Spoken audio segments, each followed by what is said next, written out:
The second thing I noticed is the seal in the middle has blown out completely.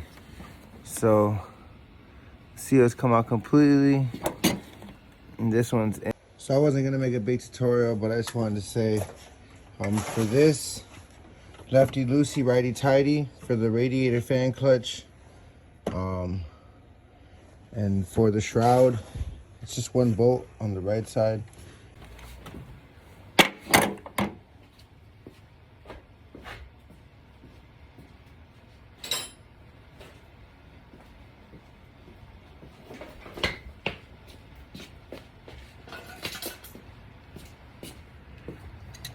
All right, so first off, you're gonna need these to change the thermostat.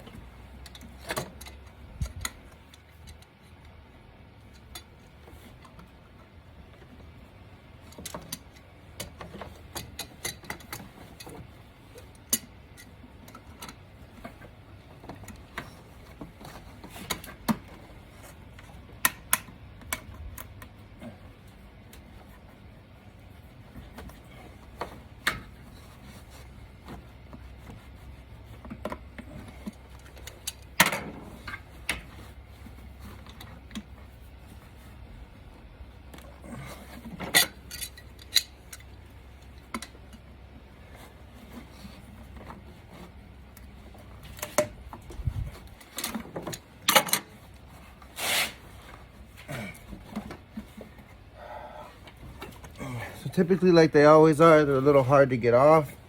You want to pinch this and then oversize your clamps, grab it here, and then you'll spin it. And this is typically for any thermostat on any hose when it comes to grabbing around the valve on the hose and just spinning it to loosen the actual seal that happens inside of here. Once this is taken off, I can visualize the thermostat housing.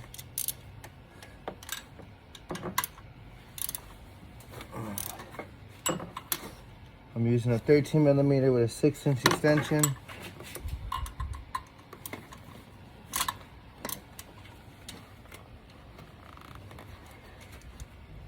You might need to take out the power steering cap just to get like an extra couple centimeters closer to the bolt. Helps.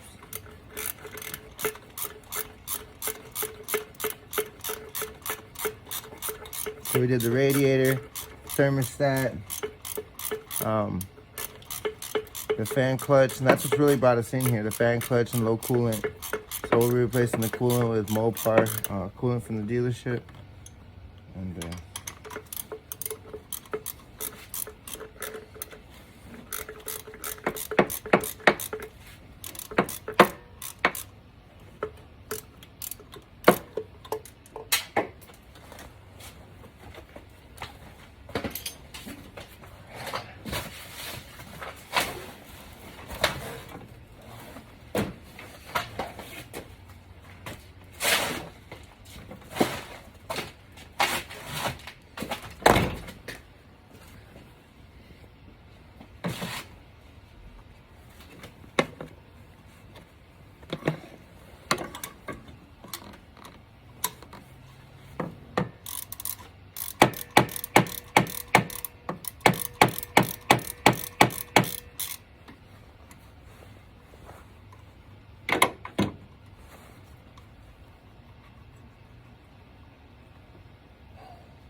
neat little trick, you can stick your 6-inch and it'll fit 3 inches in diameter inside.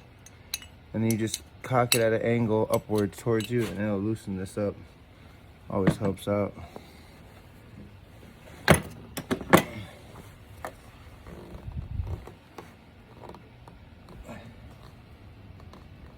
And the reason why I take this video is so that my friend can get an idea, and people who own Chryslers can see what the difference is between changing your OEM one that comes stock and then changing it to a newer one that's from the dealer. I bought this for about 30 bucks from the dealer. And I'll show you guys what it looks like. A bad thermostat versus a good thermostat. Okay. So first signs. give you an idea, there's a plastic lip internally in here. You can see it all nice and smooth with this. This is a breather valve. Now typically these face upward like this. Because of gravity, air rises, thus it having to be on top towards the hood and sideways. It's the first thing I noticed. The second thing I noticed is the seal in the middle has blown out completely. So the seal has come out completely, and this one's in all the way. And this is a Mopar one from Jeep, Chrysler, Dodge. And then another thing I noticed, this does not have the ring around it necessary to seal it. This is the seal that goes around it.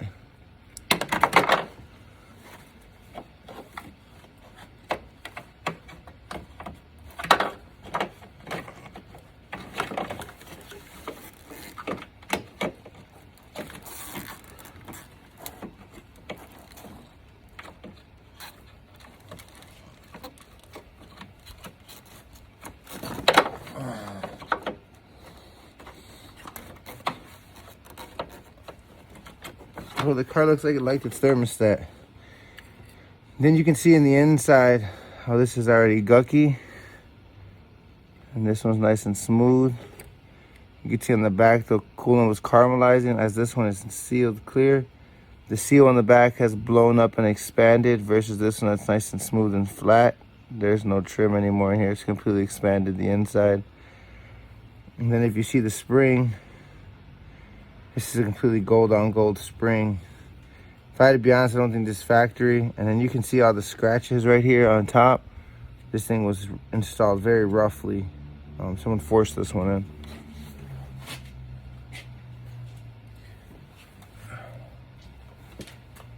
in. Nonetheless, go ahead and double check it. Of course, double checking it, you could tell somebody did a cheapo replacement with something from O'Reilly's. They threw RTV. This vehicle only calls for a rubber gasket, no RTV.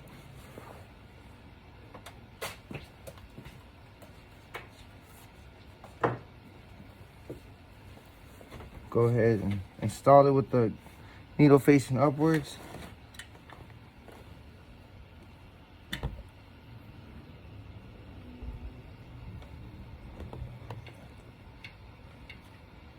And so basically what you want to do is just go around the brim and make sure you can get a good hand tight seat on it.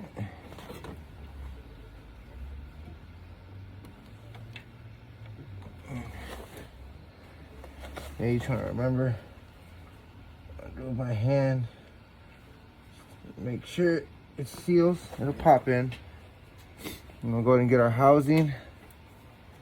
And peel off this little gasket that's around it. Just non-OEM installation, basically.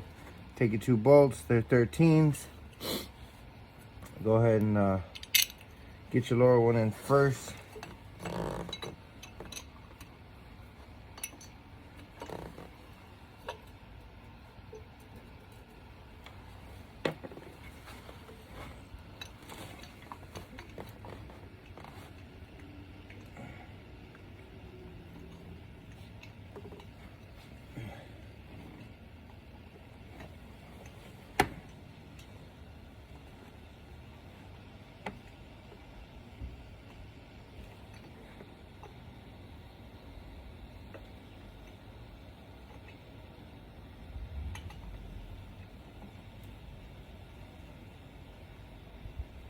Just take your time, be patient. If you can't get it, neat trick my dad always taught me. He said just stop and come back to it. I start with the lower bolt just because it's kind of the harder one. And when you start tightening things up, a lot of times people forget about the lower bolt and tighten the top, and it's harder to thread the bottom. So just make sure you don't thread your bolts all the way completely till you've actually got your bolt in the thread. I know I've done it before where you thread it in and you're wondering why the other bolts won't go in, then you realize that you had already threaded in one top bolt. But yeah, I thought this would be a neat little video to show you guys. So it's 2 bolt 13s. That's how you do the thermostat. You know, it's not difficult. You just want to do it the right way.